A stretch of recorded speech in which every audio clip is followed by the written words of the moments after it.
ஆத்து ஊத்து என ஊரு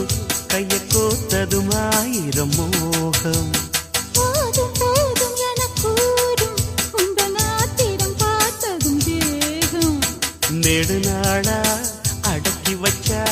நிக்காது எப்போது ஆசை அதுக்காக அடம் பிடிச்சு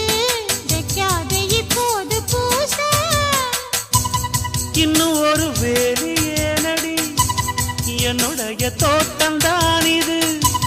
கொஞ்சம் ஒரு தாலி ஏறட்டும் சொன்னபடி கேட்கும் மாலிது வட்ட நிலவ கட்டி அணைக்க பஞ்சாங்கம் பார்க்காது